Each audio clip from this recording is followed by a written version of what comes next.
főzni, enni valót a gyerekeknek. Minden napi kaja kell a gyereknek. Mindenki ezt csinálja, bevesz a gyereknek egy hónapra, ruhát adták az iskolába. Ami kell a gyerekeknek, mindenkinek megvan. Mert ha van hiány a gyereknek, csak a családi paklikra vagyunk szorulva. Mert a gyerekekről kapjuk, nem mi nekünk, a gyerekeké az. Azért kell vigyázni a gyerekekre. Nem a miénk, a gyerekeké. Hogyan tájékozódott a jelöltekről? Nem nyilatkozom. Nem nyilatkozom, hogy tájékoztattam. Minek alapján hozta meg a döntését, hogy kire fog szavazni? Én csak gondolatba szavaztam, akit látom, hogy jó, arra szavaztam. De valahogy csak tájékozódott a 31 jelöltről és a 4 polgármester jelöltről. Igen, de nem tudom, hogy milyenek lesznek, komolyan mondom tényleg, de szerintem jók lesznek a jelöltek, akikre én szavaztam, de nem tudom, nem vagyok benne biztos. Hát az igazság, hogy mindenki szeretne valami jobbat csinálni. Szeretnének mondjuk esetleg ilyen univerzális balhékot csinálni, meg bulikat csinálni itt Abonyba, meg ezt, ami volt is pénteken, hogy vannak ezek a bulik, meg stb. De most választás van, nem lehetne arra korlátozódni? Lehetne arra korlátozni. Milyen szempontok alapján hozta meg a döntését, hogy ma kire szavaz Füzesabonyban? Én az igazság, hogy én azt szeretném, hogyha tényleg mindenki azt szeretné, hogyha tényleg jó lenne mondjuk nekünk. Nem tudom mibe, de hogyha jó lenne nekünk. Tudja egyébként, hogy ki a 31 képviselőjelölt és ki a 4 polgármester jelölt? A 4 polgármester az Nagy Csaba, Dr. Gondos Csontos, Dr. Csontos László, meg a harmadikat azt nem tudom. De 4 van.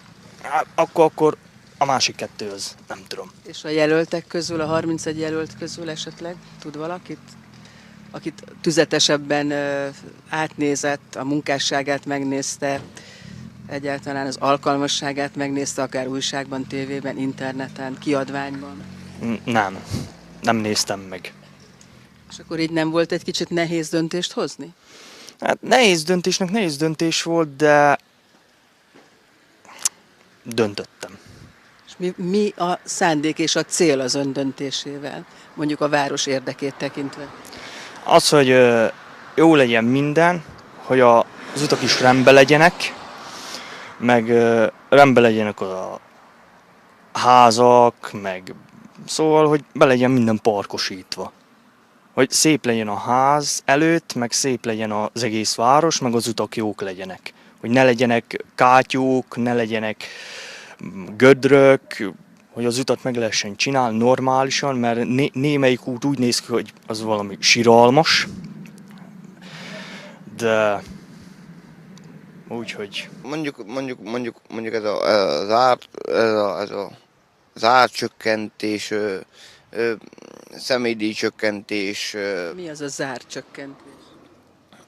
Én csak hallottam, hogy dobnak fel ilyeneket is. De hol csökkentik az árat?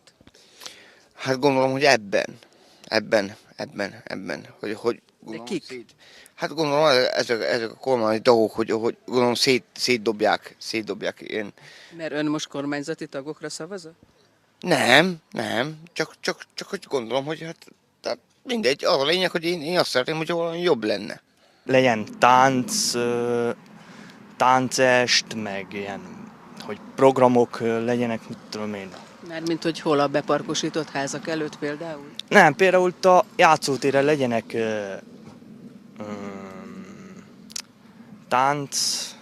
táncest, akik énekelnek, hogy ki lehessen nyugodtan menni a parkba, mert eddig nem lehetett kimenni a parkba, mert nem volt semmi, ami jónak látnám, hogy ki érdemes lenne menni. Szóval, hogy ki lehessen érdemes legyen kimenni a pályára, hogyha valami. Én azt szeretném, hogyha az volna, mint ezelőtt mondjuk 4 5 évvel volt, ami mondjuk eddig is volt. 4 5 évvel. Én azt szeretném. És elmondja nekünk, hogy mi az, amit szeretné, és mi volt 4 vagy 5 éve? Hát most mondtam el.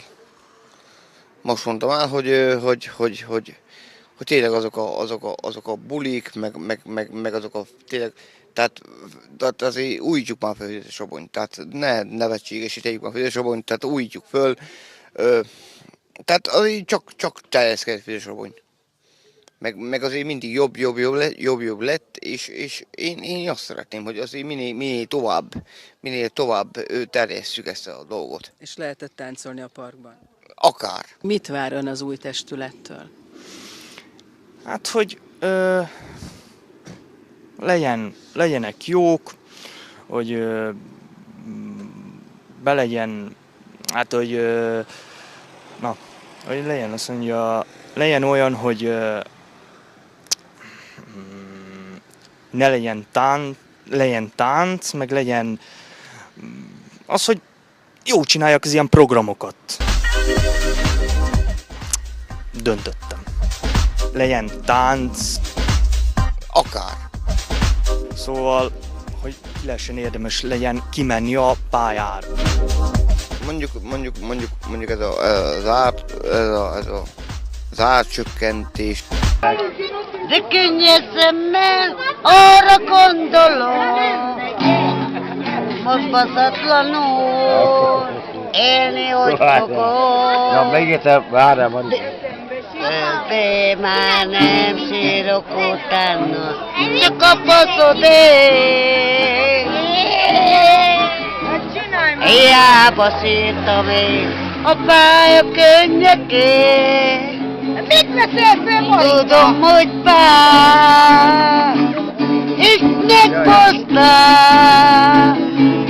könnyeimtől, nem szabadulsz már. Többé már nem sírok utánod, csak a faszodék. Hiába szírtam én, akár a könnyekén.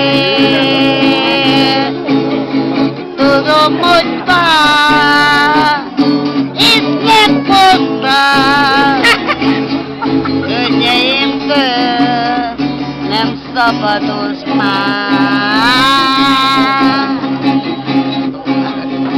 Hát, ami Hozzukon,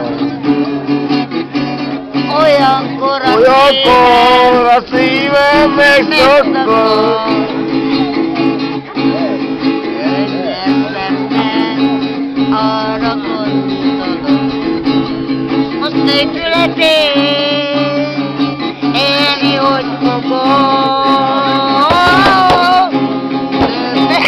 Nem sírok utána, meg